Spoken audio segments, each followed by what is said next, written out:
Welcome to Sunday School, Hebrews 11:29. By faith they passed through the Red Sea as by dry land, which the Egyptians essaying to do were drowned. When the children of Israel came out of Egypt, it was their aim to go at once to the land of Canaan from which their fathers had come.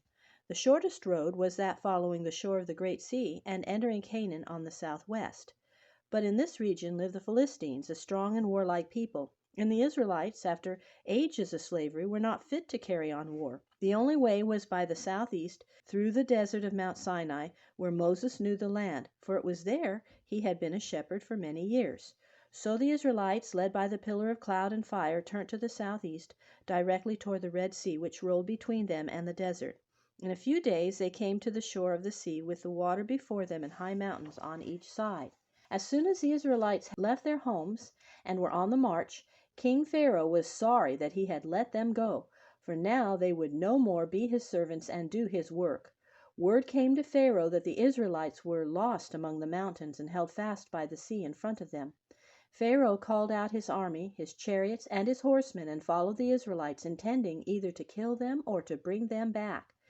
Very soon the army of Egypt was close behind the host of Israel, and the hearts of the people were filled with fear. They cried to Moses, saying, "Why did you bring us out into this terrible place, shut in by the mountains and the sea, and with our enemies close behind us? It would be better to serve the Egyptians than to die here in the wilderness." "Fear not," answered Moses. "Stand still and see how God will save you. As for the Egyptians whom you now see following you, you will see them no more forever. The Lord will fight for you, and you shall stand still and see your enemies slain." That night the pillar of fire which was before the host of Israel went behind them, and stood between the camp of the Egyptians and the camp of the Israelites. To Israel it was bright and dazzling with the glory of the Lord, but to the Egyptians it was dark and terrible, and they dared not enter it. And all that night there blew over the sea a mighty east wind, so that the water was blown away. And when the morning came, there was a ridge of dry land between water on one side and water on the other, making a road across the sea to the land beyond. And on each side of the road the water stood like walls, as if to keep their enemies away from them. Then Moses told the people to go forward, and the pillar of cloud again went before them, and the people followed, a great army. They walked across the Red Sea as on dry land, and passed safely over into the wilderness on the other side. So God brought his people out of Egypt into a land that they had never seen.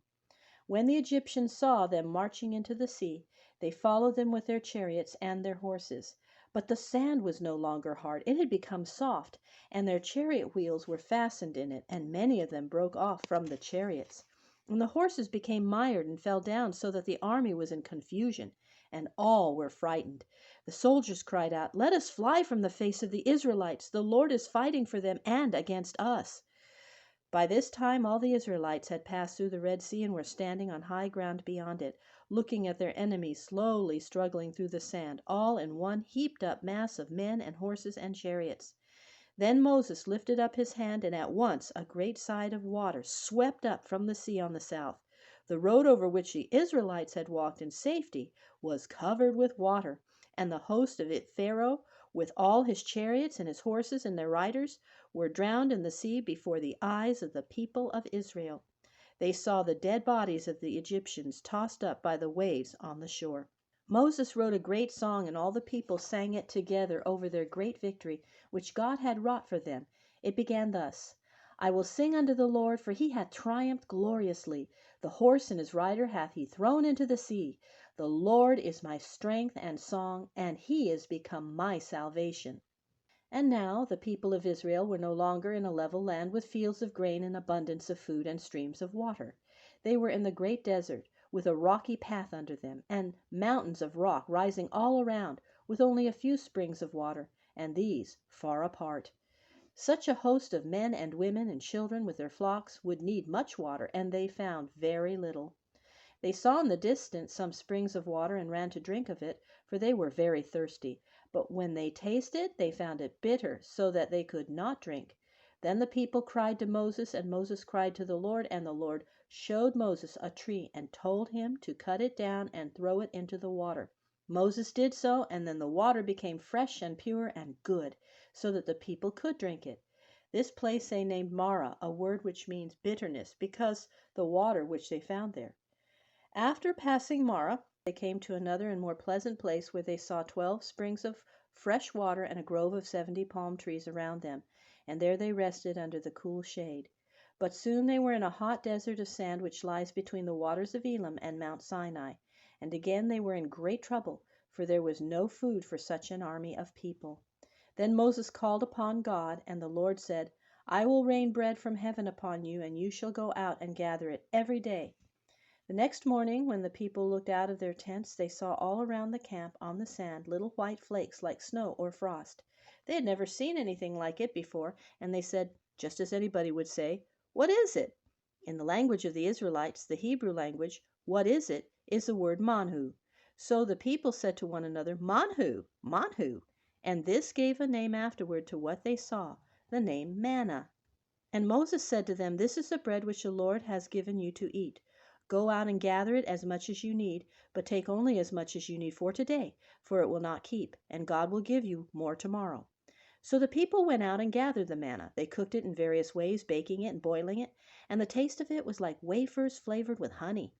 Some took more than they needed, not trusting God's word that there would be more on the next day. But that which was left over after it was gathered spoiled and smelled badly, so that it was useless. This was to teach the people that each day they should trust God for their daily bread. But the manna which was left on the ground did not spoil. When the sun came up, it melted away just as frost or snowflakes. Before the 6th day of the week came, Moses said to all the people, Tomorrow, on the 6th day of the week, take twice as much manna as usual, for the next day is the Lord's Sabbath, the day of rest, and the manna will not come on that day. So the next morning all the people went out as before to gather the manna. On that day they found that the manna which was not used did not spoil, but kept fresh until the next morning. On the Sabbath day some of the people who had failed to hear Moses and had not gathered the manna in advance for Sabbath went out, and they could find none. So that day these people had nothing to eat, and all Israel learnt the lesson which we also should remember, that one day in each week belongs to God and is to be kept holy to the Lord. All the time that the Israelites lived in the wilderness, which was 40 years, they ate the manna which God gave them day by day. Not until they entered the land of Canaan did the manna cease to fall.